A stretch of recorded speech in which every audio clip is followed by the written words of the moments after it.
¿Qué tal estás? Muy bien et tout? Eh oui, muy bien, on est où? Nous sommes dans la ville de Cochabamba, au sud de La Paz. C'est la 3e ville du pays. On a rendez-vous avec une association ici qui s'appelle le Bibliobus. Raphaël, le Bibliobus, qu'est-ce que c'est? Le Bibliobus, c'est très simple. Tu prends un bus, tu prends 4 roues, tu prends un chauffeur, tu prends des volontaires et tu vas sillonner les petits villages autour de Cochabamba pour apprendre à lire et à écrire aux enfants qui sont dans des écoles mais qui n'ont pas forcément tout ce qu'il faut. Donc on s'éclate avec eux, on fait des jeux. C'est une super assos et je te propose d'y aller. Bah c'est super. Allez, dis pas. On est devant le siège de l'association et là on va tous rentrer dans le bus direction les villages pour l'opération Bibliobus. L'opération Bibliobus, c'est tous les jours de la semaine, mais chaque jour dans un village différent. Aujourd'hui, on embarque avec Beto le chauffeur et les 5 volontaires de l'association, direction le village d'Abrasegui, à 45 minutes de Cochabamba. Dès qu'on arrive au village, c'est la tradition, on sort le biblio-klaxon. C'est notre technique pour annoncer aux enfants du village qu'on arrive. Dès que le Bibliobus arrive dans les villages, déjà il y a tous les enfants qui arrivent et l'étape numéro 1 c'est on leur lave les mains, donc on arrive avec de l'eau et hop tout le monde se lave et ensuite les enfants ils foncent vers le bus, ils déballent tout, ils s'installent et là on commence les ateliers, les jeux, la lecture, c'est assez génial.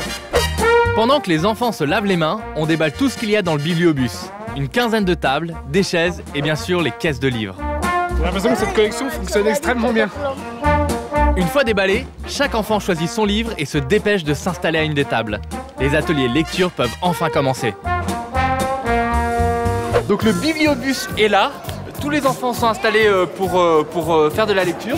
Je vous montre à quoi ça ressemble à l'intérieur. Donc il y a plein de livres, mathématiques, histoire, langue, biologie. Ça c'est plutôt pour les lycéens et pour les collégiens.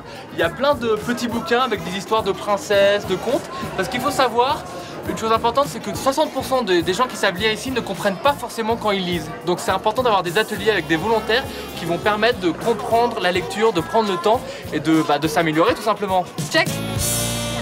Check. Allez, c'est parti pour 1 heure d'atelier de lecture.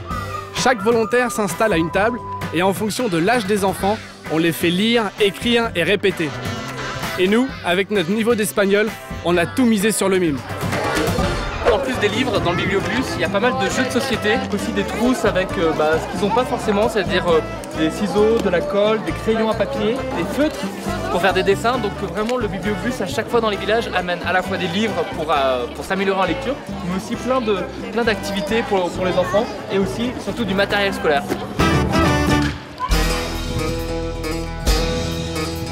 Il est 17 h, c'est déjà la fin de la journée. C'est passé super vite. On a quand même pu se rendre compte du succès du Bibliobus et surtout de l'impact que ça a pour les enfants des villages. Bon, je voulais juste vous dire, là on se dépêche parce qu'on est en train de filer un coup de main.